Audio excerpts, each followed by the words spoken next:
moving on to something a little lighter, the World Cup.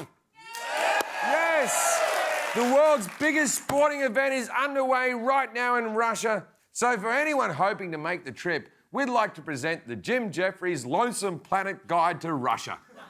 It's full of great travel tips like where to eat, skip the local restaurants, and head to Burger King, which was briefly offering a lifetime supply of free burgers to any woman impregnated by a World Cup player. Is that all? If you get pregnant from me, you get a free f***ing house. There's so much to see and do in Russia. The country has so many wonderful traditions like fitting little blocks together and getting pissed on at a reasonable price. And who can forget homophobia? Football fans is one of the most aggressive homophobic group in Russia. If you are activist and you are a football fan and LGBT, I think it's not a good idea. Russian law actually bans positive depictions of homosexuality.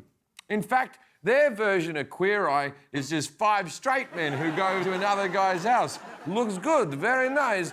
Don't shave back. What's the point?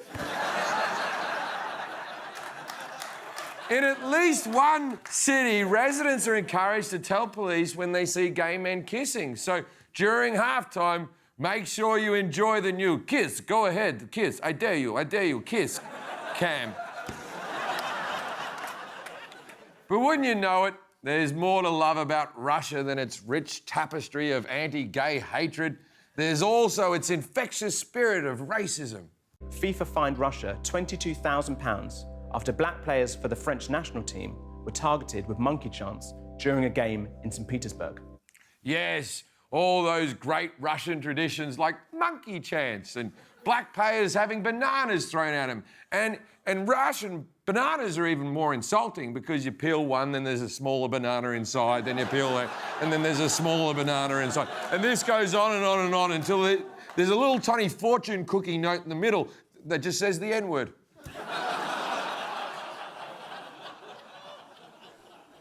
Luckily, Russia is doing something about its racism problem. Alexei Smeritin was one of Russia's greatest football heroes. He retired 8 years ago, but he's back in the field now in a new role as Russian football's official anti-racism inspector.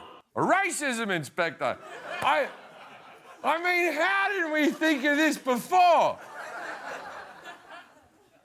Hello, I am racism inspector. Racism is no longer in Russia. I saw a black man walking down the street and I did not spit on him. Kudos me. Racism solved.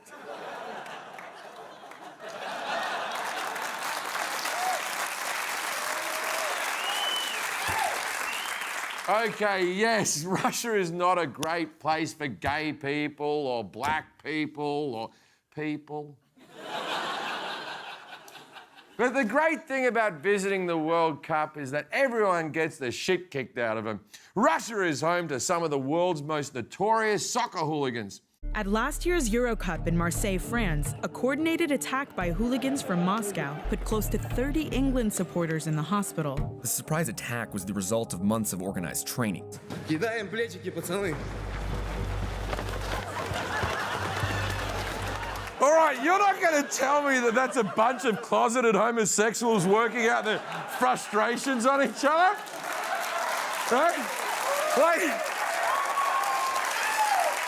Like if you're going to take your shirt off and start punching each other in the snow and rolling around, at least kiss each other.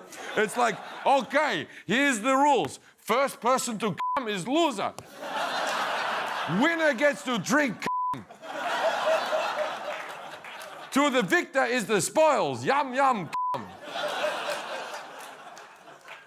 Russia, you should embrace having gay people, and then maybe you wouldn't all have this shitty haircut.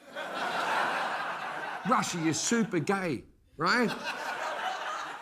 Hammer and Sickle even sounds like a gay nightclub. Just let guys each other, and maybe we can clean up the homophobia and the violence in Russia. And as for the racism, well, you can't fix everything.